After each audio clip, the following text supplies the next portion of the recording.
Saudações meus caros, aqui quem fala com vocês é o engenheiro Pablo Durjean. E bom, em vídeos passados já abordamos a questão do debouncer, tanto via hardware como via software. Já vimos quais são as desvantagens, tá? Os problemas de não aplicarmos algum tipo de debouncing em botões digitais, tá? Em chaves tácteis que temos em nossos produtos e projetos, ok? Então bom, se você não viu esses vídeos, dá uma conferida lá clicando nos cards que estiver aparecendo aqui em cima para que você assista aqueles vídeos e entenda melhor a problemática que temos aqui. Bom, eu sei que você vai falar que já vimos sobre debouncer por software, só que ali utilizamos uma técnica um pouco simples que pode, em alguns casos, não funcionar muito bem, tá? Sistemas muito ruidosos podem não funcionar legal com aquela técnica, tá? Mesmo ela sendo bastante eficaz. Então, por isso, eu desenvolvi uma biblioteca que vai utilizar uma técnica bem mais eficaz em um algoritmo que vai ser fino no tratamento de botões. Nesta biblioteca que eu criei, fazemos uma espécie de filtragem utilizando a média móvel, que é basicamente uma soma com divisão sucessiva, criando uma média que vai acompanhando o comportamento do sinal. Ela é basicamente a implementação do filtro passa-baixa via código. E com o uso dessa simples biblioteca, podemos resolver vários destes problemas de debouncing em qualquer microcontrolador. Então bom, antes da gente começar esse vídeo, clica aí no like, tá? Isso fortalece muito o canal, ajuda muito a gente a tornar os vídeos mais relevantes. Se inscreve aí também e ativa o sininho para que você sempre seja notificado e receba na hora os novos vídeos que estão por vir, beleza? E bom, deixa eu fazer um convite aqui bem rapidinho para você, tá? Se você quer se tornar um desenvolvedor de sistemas embarcados profissional, confira ao link que está aparecendo aqui na descrição, que é o link para o curso de STM32 F411 Essencial. É um curso no qual analisamos diversos aspectos ali deste microcontrolador da STM. Analisamos a sua documentação, os periféricos e ao final ainda vamos desenvolver um projeto final que vai te ajudar a criar projetos bem organizados e a utilizar os recursos disponíveis da melhor maneira possível. Beleza? Então, vamos começar!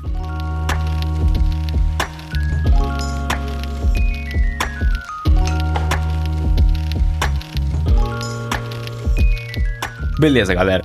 Vamos então entender qual foi a técnica implementada aqui nessa biblioteca antes da gente ver ela em si, tá? Bom, vamos começar então pelo problema que a gente tem. Como a gente viu, tá? A gente tem um sinal do botão, quando a gente pressiona ele, algo similar a isso, tá? A gente pressiona ele, tá? Quando a gente solta, algo similar também acontece, tá? Gerando pequenos espúrios que podem gerar triggers falsos ali no nosso microcontrolador, tá? Estes triggers falsos, eles são um problema, tá? Como a gente já viu, pois teremos várias interrupções, tá? Então, tudo isso aqui é interrupção. Isso aqui também vai gerar uma interrupção. E aqui também teremos uma interrupção, tá? Então, a gente vai ter vários ciclos de interrupção, sendo que a gente quer identificar apenas uma. Bom, o que a gente já fez no passado? A gente já utilizou um circuito RC, tá? Com um resistor e um capacitor para gerar um sinal filtrado, tá certo? E isso aqui é bastante eficaz, tá? Isso aqui é bastante eficaz para filtrar ruídos. No entanto, requer mais componentes em hardware e muitas vezes não temos esse orçamento e nem mesmo espaço físico para tal. Então, temos um problema aí que não é tão simples de resolver. Bom, também fizemos isso por software, tá? Como é que a gente fazia?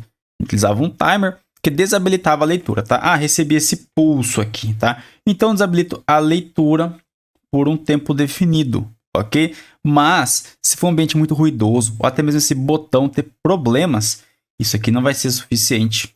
Por exemplo, ambiente ruidoso pode gerar esses ciclos de forma esporádica, né? Tá lá, né, seu botão ligado ali na sua placa tranquilão, sem nenhum problema, aí um ruído vai lá e gera esse pulso aqui. Aí a pessoa nem tocou no botão, mas o botão gerou um sinal, tá? Então isso também é um problema que nesse caso não resolveria, tá? Então qual que é a solução que eu trouxe aqui, tá? A gente basicamente pode implementar isso aqui. A gente pode implementar esse filtro, né, que basicamente é um filtro passa-baixas, ali no microcontrolador, tá? A gente pode fazer esse filtro, tá? Utilizando a técnica da média móvel, ou em inglês, moving average, tá? No que consiste isso, tá? A gente vai ter um sinal, tá? Vamos colocar um sinal arbitrário aqui. Vamos supor, tem esse meu sinal arbitrário aqui, tá? Por exemplo, esse aqui pode ser um sinal ruidoso. E eu vou pegando esse sinal e vou fazendo a média com valores anteriores. É como se tivesse uma acumulação progressiva. Então, esse sinal ele tende a ficar bem mais suave, tá? Lógico que não é bem assim como eu estou desenhando, tá? Então todo esse sinal aqui, essa variação, ela tende a ser mitigada, tá? Essa técnica é bastante útil para fazer filtragem de ruído mesmo, tá? Aí, nesse caso, vamos utilizar para filtrar o ruído no botão. Tá? No que consiste isso? Então, bom, em termos de algoritmo mesmo, o que a gente implementa? Eu tenho um valor que eu vou acumulando, né? Esse valor, que seria o valor da média móvel, aliás. Eu vou pegar meu valor da média móvel, tá? Vou chamar de MA, né? The Moving Average, tá? Eu tenho esse meu valor aqui, que é esse em vermelho. Então, bom, vou colocar numa variável, por exemplo, A. Vou pegar meu MA e vou multiplicar por um fator. Que fator que é esse? É um fator que eu vou definir, que basicamente esse fator vai ser o peso do filtro. Quanto maior, mais pesado esse filtro e mais a tendência dele de manter o sinal, tá? Então, se eu colocar um valor muito alto, meu sinal vai ter pouca variação. Se eu colocar um valor muito pequeno, é como se nem tivesse filtro, tá? Então, eu vou multiplicar pelo meu fator menos 1. Depois, o meu A vai receber o A mais o valor atual, que eu vou chamar de VA. E depois, o A vai receber o A dividido pelo fator, tá? É assim que a gente calcula a média móvel ali no nosso algoritmo, tá? Eu pego o meu valor medido, né, minha média móvel, multiplico pelo meu fator menos 1, isso vai me dar um valor que é referente a um passo da média móvel, tá?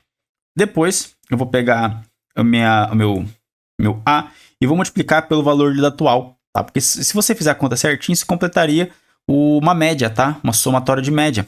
Aí você vai ter um valor que, ao você dividir pelo fator, vai te dar o novo valor do MA, na verdade, tá? Que é o MA. Tá? O MA recebe A dividido por F.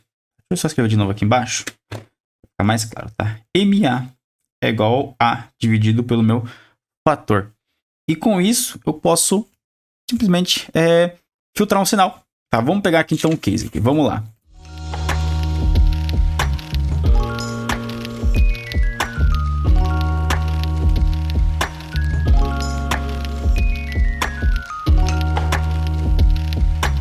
Bom, então desenhei aqui esse sinal do meu botão, tá? Botão pressionado, botão livre, ok? E como a gente pode notar aqui, ó, temos os nossos pulsos, tá?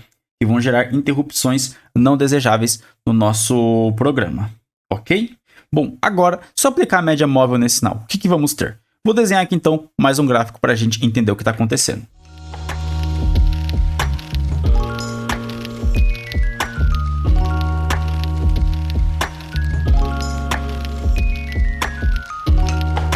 Desenhei meu gráfico aqui, tá? Nesse ponto aqui estamos em 0, tá? Vamos fazer as marcações aqui, ó. 0 e 1, tá? Então, bom, meu gráfico vai seguir aqui em 0, tá? A média, o valor começou em 0, o próximo valor é 0, então a média continua em 0, tá? Chegou nesse ponto aqui, houve um pico. Então, bom, eu vou somar esse valor e eu vou ter um fator associado a essa média móvel aqui, tá? Então, meu valor, ele não vai subir de uma vez, ele vai dar uma subidinha, certo? Logo nesse trecho aqui, o valor voltou para 0. Então, ele começa a descer novamente, tá? Nesse ponto aqui, começou a subir de novo. Então, ele vai subindo. Chegou nesse ponto aqui, tá? Esse ponto aqui, isso aqui. Ele começa a cair de novo. Girou mais um ciclo ali, começa a subir. Outro ciclo para baixo aqui. Então, ele desce. Permanece em 0. Agora aqui, ele vai chegar num outro ciclo, tá? Só que esse ciclo, ele já é um ciclo estável. Então, o meu sinal vai seguir por aqui, tá? Basicamente, o que a gente tem aqui é um filtro passa-baixas. Então, eu tive todo esse sinal aqui, que vai gerar um ruído, mas ele foi atenuado pela média móvel, tá? Então, vamos supor que a nossa tensão aqui ia gerar um sinal alto, tá aqui, em torno ali dos seus 700 mV, né? 700 mV, né? 70% do valor de VDD. Então, veja, tá tudo muito longe. Se fosse nesse caso aqui, eu teria 1, 2, 3, 4 interrupções. Aqui, teria apenas uma. Viu que simples? Então, assim, é uma técnica simples de implementar, média móvel muito fácil de implementar a nível de algoritmo e, ao mesmo tempo, é extremamente útil e resolve diversos problemas aí no nosso dia a dia, tá? Lembrando que a média móvel você pode também utilizar para sensores, leituras analógicas, várias coisas, tá? Porque ele vai permitir para você filtrar ruídos indesejáveis. E então, a partir desse ponto, eu posso considerar um sinal de nível lógico alto, ok? Bom, basicamente eu converto uma leitura digital e um sinal analógico. Porque, querendo ou não, isso aqui é um valor analógico, tá? Eu tô considerando vários níveis. E, bom, o que vai definir qual nível aqui que é interessante? O que tá adequado ou não tá adequado? Vai depender do seu ambiente, tá? Então, querendo ou não, isso aqui é um pouco de teste e validação. Você tem que definir um fator e também, bom, o fator não pode ser muito grande pelo seguinte, quanto maior o fator, maior vai ser o tempo aqui do momento que o botão foi pressionado até o momento lido, tá? Então, você vai ter um tempo aqui, uma latência. Se teu fator for muito alto, essa latência ela também tende a aumentar, porque a média móvel vai ser muito pesada e vai demorar para o valor chegar ali no ponto máximo, tá? Bom, se você tiver um fator muito baixinho, o que aconteceria? É basicamente como se não tivesse o teu filtro ali. Teu filtro ele vai deixar o ruído passar. Então, vamos supor, seria algo que geraria coisas desse tipo, né? Você até filtrou uma coisa ou outra, só que o teu sinal ele está passando desse valor e está gerando interrupções indesejáveis, tá? Bom, ali na biblioteca, vamos ter uma função, uma fxn, que vai ser chamada periodicamente, tá? Essa função, ela vai executar essa média móvel, tá? Ela vai ler o valor atual do botão e vai aplicar um valor em cima, tá? No próximo ciclo, vai fazendo a mesma coisa, tá? Fazendo uma leitura discreta no tempo, ok? Como a gente tivesse aqui o meu gráfico, tá? Vou desenhar aqui meio rápido. E eu teria aqui, ó, tempos de leitura, tá? Tempo 1, tempo 2, tempo 3, tempo 4. Em que ela vai fazer a amostragem do botão. O botão está em 0, continue 0. O botão está pressionado. Então, a gente aplica a média móvel. Vai subir um pouquinho. O botão continua pressionado. Aplica a média móvel. O botão está pressionado. Aplica a média móvel. Então, vai criar basicamente uma escadinha, tá? Então, por que isso? Porque é fácil implementar. Você pode ou jogar num timer, ou fazer isso numa task, caso você esteja utilizando um FreeRTOS, ou até mesmo ali dentro do seu loop infinito. Tá? Então, a gente vai ver isso ali na biblioteca. Bom, então foi essa explicação da ideia aqui, tá? Eu quis ser sucinto, ser rápido aqui para você entender rapidamente qual que foi a ideia por trás dessa biblioteca e da implementação que foi executada, beleza? Então, bom, vamos lá para a máquina, tá? Biblioteca e ver como tudo isso está implementado. Mas antes da gente ir lá pro computador, vamos rapidinho aqui fazer uma pausa para o café. É sempre bom tomar um cafezinho enquanto a gente desenvolve nossos projetos, não é verdade? Bom, aproveitando aqui que a gente fez essa pausa para o café, se inscreve aí no canal, tá? Ativa o sininho, deixa o like aí no vídeo, tá? Lembrando que o like ajuda muito a gente, tá? É gratuito, você não precisa pagar nada, não dói. E assim, para o canal é algo muito valioso, pois vai tornar o vídeo mais relevante para outras pessoas. O YouTube vai entender que o vídeo é importante e ele vai distribuir para as outras pessoas que se interessam por este assunto. Então vai lá, deixa o like, tá? Faz um comentário também, se tiver alguma dúvida ou algum feedback que você quer dar sobre o vídeo, mas deixa o seu comentário aí. Beleza? Bom, vamos lá para o computador. Show de bola, galera. Estou mostrando aqui a biblioteca para vocês, tá? Depois dá uma conferidinha lá no GitHub. Tem até um README aqui, inclusive, bem completinho, explicando como funciona, as funções que tem, até um exemplo aqui, tá? Mas é lógico que a gente vai ver o nosso exemplo aplicado aqui, beleza? Com o Kubernetes aberto, podemos ver então que eu cadastrei BTN0 e BTN1, tá? Vamos ver as suas configurações. Inclusive um LED aqui na PA12, tá? Vamos lá, GPIO. Temos então aqui PA0 configurado como um pull-up, tá? Então ela tá ligada, o botão tá ligado no GND.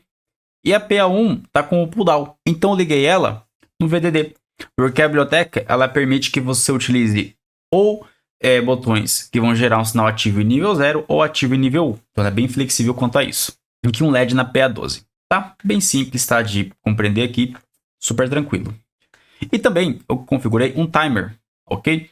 Timer 6, eu configuro ele para gerar interrupções a cada 10 milissegundos, ok?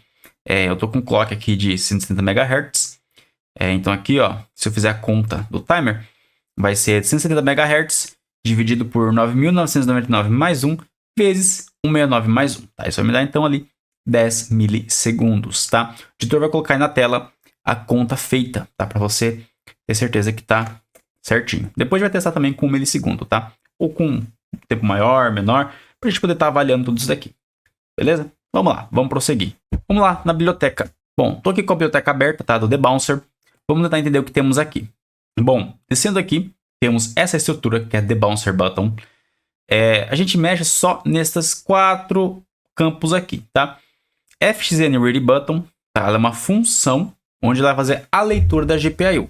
Para que isso? Para ser dependente de um chipset, tá? Então eu posso usar isso aqui no STM32, no STM8, qualquer microcontrolador, sem nenhum tipo de restrição. Temos um booleano para indicar qual que é o nível ativo, tá? True para nível alto, false para nível baixo, tá? Aqui poderia ser um enumerate, então pode ser que quando você tiver a biblioteca, eu tenha alterado para um enumerate, por julgar que pode ser que seja mais adequado. Mas aqui fica bem claro de entender. The bouncer factor, caso que é o fator do the bouncer, ele tem que ser maior que 0, tá? Não pode ser 0 porque, né, não faz nenhum sentido. E o valor 1 seria nenhum the bouncer habilitado, tá?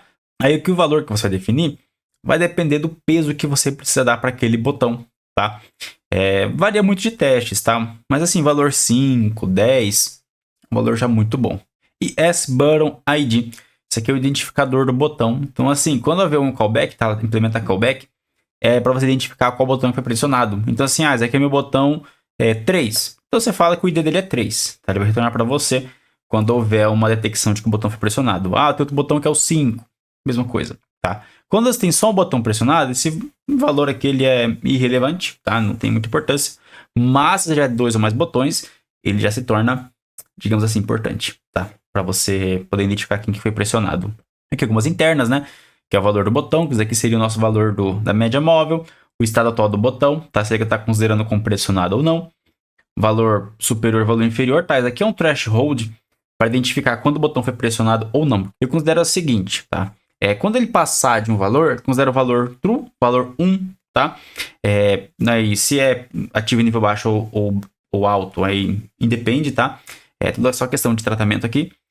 Então, tipo assim, para ir para nível alto, ele tem que passar desse valor, tá? Mas para ele voltar para o nível baixo, ele tem que passar pelo downval, tá? Isso aqui é uma espécie de esterese, tá? É um threshold que é utilizado para evitar de haver algum tipo de espúrio nessa zona, tá? Então, tipo assim, se eu definir um valor, tá? A partir do meio é true, tá?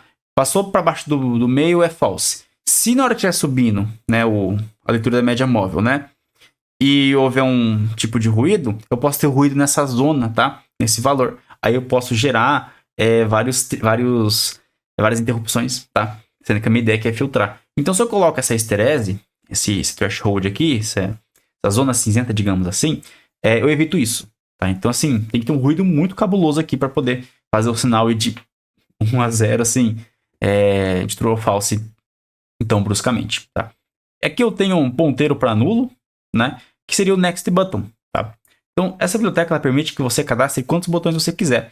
E ela utiliza a lógica de lista ligada, tá? O editor vai colocar na tela como é que funciona uma lista ligada. Então, você cadastra no botão, aí o próximo botão que você for cadastrando, ele vai utilizando o anterior para fazer no link, tá? Então, ela vai iterar por todos os botões, independente da quantidade que você queira cadastrar, tá? E, bom, temos aqui, então, 3 funções super simples, tá? The Bouncer Add Button, tá? Esse aqui seria o nosso init principal. Você basicamente vai vir aqui, vai dar um add no button, você vai mandar essa instância aqui, tá? Você vai cadastrar a instância, você vai mandar o ponteiro dela, tá? Quantas quiser, tá? Sem nenhum tipo de restrição.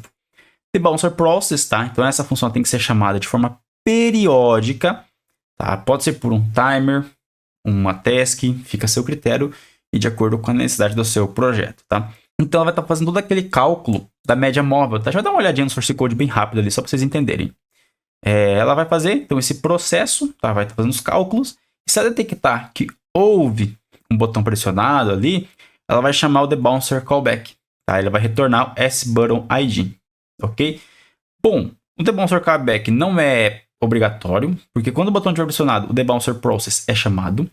Só que assim, se mais de um botão estiver pressionado, o The Bouncer Process vai devolver o último botão que ele detectou que está pressionado, tá? Se você utilizar o callback, ele vai chamar o callback para os 2 botões que foram detectados ao mesmo tempo. Okay? Então, o callback, nesse caso, ele é mais confiável. Tá?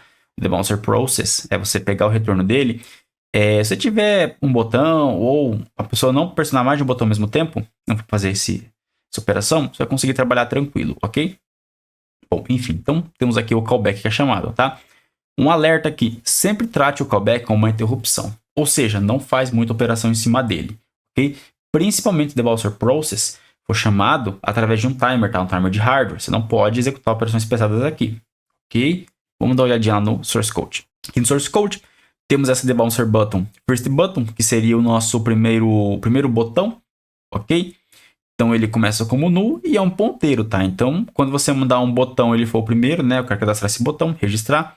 Ele vai assumir o lugar aqui no first button.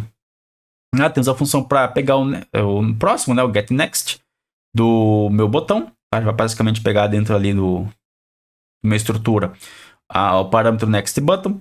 A lógica de add button, que é utilizada internamente. Tá? Ele basicamente vai procurar pelo final da lista para inserir o botão novo. Tá? Ah, Pablo, não tem lógica de remove button. Não, porque aqui a gente não trabalha com remover botão. Não faz muito sentido, tá? Na maioria das aplicações. Então a gente só tem adicionar e pegar o próximo. É bem simples, sabe? Até que ela busca ser bem simples e direta. Então, bom, temos aqui the bouncer add button. Ele faz alguns acertos para verificar se não tem nenhum parâmetro ali zoado que pode gerar algum travamento. Então, bom, o que ele faz aqui nessa linha?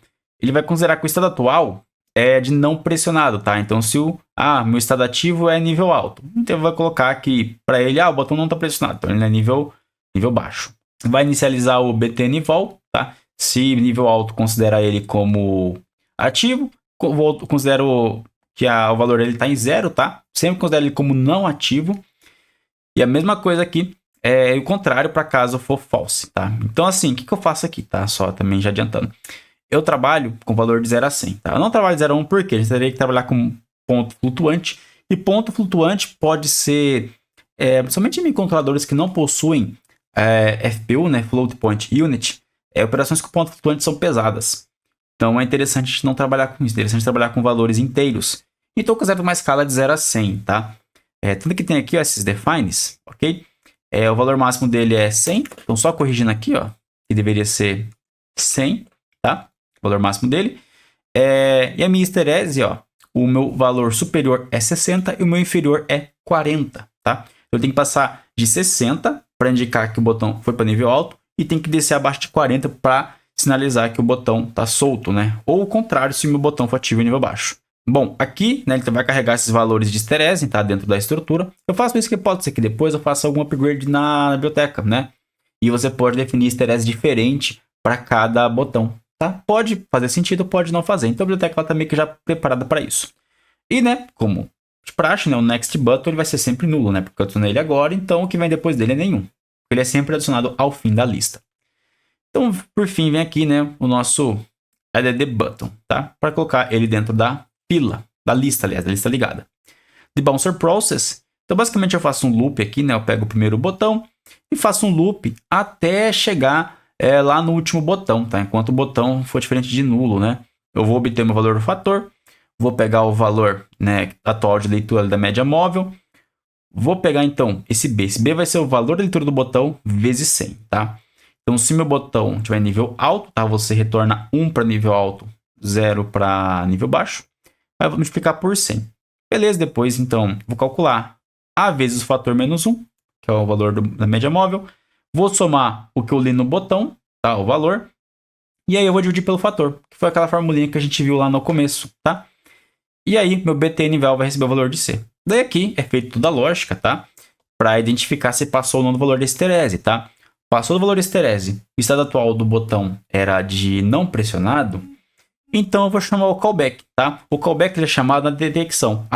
Estava não pressionado, foi para nível de pressionado. Então eu vou chamar o callback, tá? Ele chama só uma vez, tá? Para indicar que o botão foi pressionado, ok? E também, caso seja a lógica inversa, tá? Então ele implementa aqui para as duas lógicas. Se o botão ativo em nível alto ou se o botão ativo em nível baixo. E aí, no fim, eu pego o próximo botão, tá? Então eu faço um loop, itero os elementos da lista ligada. E aí eu retorno o btn-id, tá? O btn-id, ele vai pegar ali, o botão tal tá ativo, tá? Então, o btn-id vai receber esse valor, ok? Identificador, tá? Tá um detalhe aqui, tá? O identificador, esse sButtonID, a minha recomendação é não use valor 0, tá? Não chama, botão 0. Não chama botão 0, tá? Porque a biblioteca aqui, ela retorna para você 0, tá? Se não tiver nenhum botão pressionado. Então, já fica aí a dica para você. Então, assim, dê uma passadinha aqui rápida, tá? Só para vocês entenderem como a biblioteca funciona. Aqui eu tenho o meu callback, tá? Um attribute weak. Basicamente, para ela não ser... para você poder implementar ela ou não, se você desejar. Então, a biblioteca ela trabalha assim, tá? Simples, tá? Não tem nada de muito segredo aqui. Mas ela vai resolver um problema grande aí de diversas aplicações, que é o debouncing, tá? Evitar ruídos ali no botão. Vamos vir para mim, para ver o nosso exemplo implementado que eu tenho aqui. Bom, vamos lá. Bom, instanciei aqui meu btn0 e meu btn1. Bom, tem aqui agora, então, o meu Win28T read btn0, tá? E read btn1. São as duas funções que eu criei, baseado no que a biblioteca pede, de leitura do botão. Lembrando, isso é feito para evitar que seja obrigatório você estar amarrado ao microcontrolador. Então, se torna flexível. Bom, se o botão lido retornar 7 para os dois casos, retorno 1. Caso contrário, retorno 0, tá? Eu resolvi implementar dessa maneira. Tá? Retorna 1 se você está em nível alto, retorna 0 se está em nível baixo, porque fica mais simples você implementar essas funções, tá? Você fala quem que é ativo ou não na hora de você cadastrar o botão, você registrar ele, tá? Bom, tem aqui meu timer, tá? Meu Team Period Lipstick Callback, tá? Eu cadastrei meu timer 6. E o debouncer process, ele é chamado de forma periódica aqui dentro, tá? A cada, no meu caso, 10 milissegundos. E temos aqui também, então, o nosso debouncer callback, tá? Se o botão for pressionado. Nesse caso, o que eu fiz aqui, né? Se detectar que houve uma borda, né? Uma borda de ou subida ou descida, dependendo da lógica, né? Eu estou basicamente fazendo o toggle do botão. Por que eu utilizei o toggle para ambos os casos, tá? Porque o toggle é mais fácil de identificar se a biblioteca não estiver funcionando, tá? Estiver pegando ruído, não estiver filtrando ruído, né? Se eu tocar uma vez e o botão, por exemplo, apagar e acender rapidinho, é sinal que não está funcionando, tá? Ou ficar dando alguns artefatos. Então é sinal que, opa, pera aí, não está funcionando. Então é mais simples a gente ver isso. Descendo mais um pouco, né? Vamos lá, vamos para a parte de cadastrar o botão, que é importante. Bom, btn0. Então vai lá, fcn read button, vai receber o endereço da função. Active state em false, tá? Então nível baixo é o nível ativo. Button ID, tá? Eu atribuí aqui o btn0 pin mesmo, tá? Eu utilizei esse valor. Você pode utilizar qualquer valor que você quiser aí, desde que não seja 0, tá? Por favor. E o debouncer factor, eu coloquei 10, tá? Coloquei um valor bem pesado assim, para vocês poderem ver. Depois de analisar isso, vocês vão ver que é bem legal, eu vou utilizar o SVW para analisar isso. E a mesma coisa para o botão 1. A única diferença é que eu alterei o SButton ID do botão 1, né? O estado ativo dele é true, nível alto. E o debouncer factor é 5, tá? Então ele tem um fator um pouquinho menor. A gente vai poder ver qual que é a diferença disso, tá? Ali na hora do teste, ok? Bom, aí eu venho aqui, ó, debouncer add button e debouncer add button para o botão 1, tá? Botão 1, botão 0 são adicionados na biblioteca. E tá pronto. Funcional. Não precisa mexer mais nada. Bom, inicializar o timer, né? Bom, após essa explicação, tá? Vocês viram mais ou menos como é que funciona, como é que a gente implementa. Simples, tá? Sem muito segredo. Então vamos fazer o seguinte, tá? Vamos debugar agora o nosso programa, tá? E vamos ver funcionando aqui. Beleza, estão vendo então aqui a placa já montada, tá? Eu tenho aqui meu núcleo G4 e meus dois botões, tá? E meu LED aqui. Vou dar um play, beleza. Nada acontecendo. Vocês podem ver, btn0 e btn1 já está implementado. Agora, vou apertar um botão. Pressionei, vejam que o LED acendeu. Pressionar de novo, o LED apagou. Mesma coisa para o botão 1, tá? Esse é o botão 0 e esse é o botão 1, tá? Ó, veja. Agora eu quero que vocês observem ali na Live Expression na CubeDE. Eu vou abrir aqui então as interns de ambos os botões, tá? Bom, vou pressionar o botão 0. Veja que quando eu pressionar, o btn val, como ele varia. E o estado do botão, ele também varia, ó. True, false, true, false, tá? Onde o false, no nível baixo, indica que o botão está pressionado. Mesma coisa para o botão 1. Só que vejam que a lógica ela é inversa. E conta certinho, tá? Ah, por que não está chegando em 100 aqui, Pablo? Está chegando só em 96. É por uma questão de arredondamento, tá? Só essa questão, né? Se estivesse trabalhando com float, provavelmente aqui chegaria em 100. Só que não vale a pena a gente comprometer a CPU dessa forma, tá? Então, bom, então vocês podem ver aqui, ó, olha que interessante, btn0, ó, next button. Tem aqui o endereço, ó, do btn1. Lá no btn1 temos o quê? Temos 0. Então, o btn1 é referenciado pelo btn0, tá? Se tivesse um btn2, ele estaria aqui, btn2, beleza? Agora, eu quero mostrar um negócio bem legal para vocês, tá? Vou abrir aqui o trace, tá? O SVW, e vocês vão ver que legal aqui. Deixa eu só dar um pouquinho de zoom. Ó, vejam aqui, temos então esse data trace. Estamos monitorando duas variáveis aqui, tá? Estamos monitorando ali no btn0 o valor da média móvel, né? E o HBTN val e o estado do botão, tá? Então vamos lá, vou pressionar o botão 1 e vejam. Vou soltar e vejam só a mágica. Pausei aqui para a gente poder dar um zoom. Vocês verem que bacana que temos aqui. Bom, não consigo agora rodar aqui, né? Bom, aqui na linha vermelha temos o valor da média móvel. Veja que quando eu pressionei o botão, tá? Veja como ela desceu de forma suave, tá? E ali em torno do valor 40, né? Em valor 40, a minha B-state, ela foi para false, que é o valor 0, tá? Bom, peguei outro sinal aqui, tá? Esse aqui até ficou bem interessante. Vejam, pressionei o botão, tá? Ali em torno do valor 40, né? Que é o meu down value, meu down threshold, aliás, ele vai para nível baixo, tá? Ele permanece nível baixo até o momento em que o valor vai para 60, tá? O valor da média móvel, tá? Então eu tenho aqui, ó, nessa linha minha histerese, tá? E notem aqui o seguinte, tá? Deixa eu ver se consigo dar um zoom, ó. Vejam que o valor da média móvel subiu, chegou num ponto e ele caiu. Por que ele caiu? Provavelmente o que aconteceu aqui? Eu li o sinal em nível baixo, então eu tive um pico aqui. E logo esse pico ele foi filtrado. Vejam só que interessante, a gente conseguiu pegar um momento de um valor que provavelmente me daria um problema e meu botão ia piscar, tá? Então ele ia acender e apagar novamente, né? Então eu ia ter um resultado não esperado. Bom, galera, fiz uma alteração aqui, tá? Agora estamos monitorando os dois botões, tá? Vamos ver se a gente consegue identificar a diferença de peso. Pressionei, vamos ver aqui. Vejam só, tá? A BTN0 está com peso 10 e a BTN1 está com peso de 5. Vejam que a BTN1 ela tem uma resposta bem mais rápida que a BTN0, tá? Tanto, mesmo ela começou um pouquinho depois, tá? Eu não consegui clicar exatamente ao mesmo tempo, mas vejam que ela chegou antes no ponto, tá? Então, bom, aqui mostra um pouco essa questão, tá? Quanto menor o fator, maior vai ser a resposta, tá? Mais rápido a resposta do pressionar do botão. Só que é lógico, isso aqui vai gerar uma maior susceptibilidade a ruídos, tá? Então você vai ter que fazer alguns testes, algumas verificações para ver o que vai se adequar melhor ao seu projeto, tá? Então, bom, galera, como vocês viram, temos aqui uma biblioteca bastante interessante, muito simples de utilizar. Vai te deixar aí livre de ter que utilizar circuito RC para filtrar botão. Só liga ali nessa biblioteca e acabou. Super simples, ela não é pesada, é bem levinha e ainda assim super eficiente, tá? Bom, antes então, galera, vamos lá partir para o nosso encerramento. E lembrando, qualquer dúvida, fica livre para você deixar nos comentários que eu vou responder assim que possível, com o maior prazer. Bom, senhores e senhoras, nosso vídeo de hoje foi isso. Vimos então como utilizar por software um debouncer, tá? Um debouncer muito eficaz e ao mesmo tempo simples de utilizar. E com a biblioteca pronta, é só você clonar aí dentro do seu projeto, incluir ela e fazer as implementações. Super simples de implementar. Chamou, registrou, já era. Tá funcionando e é eficiente, tá?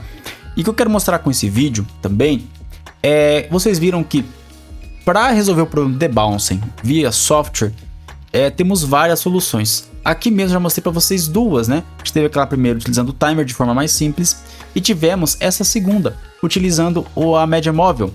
E a gente conseguiu filtrar o sinal de forma eficaz. Vocês puderam ver no vídeo que um ruído foi sim filtrado ali. Esse ruído com certeza teria dado problema caso eu estivesse trabalhando com interrupções, tá? Sem aplicar uma filtragem, ok?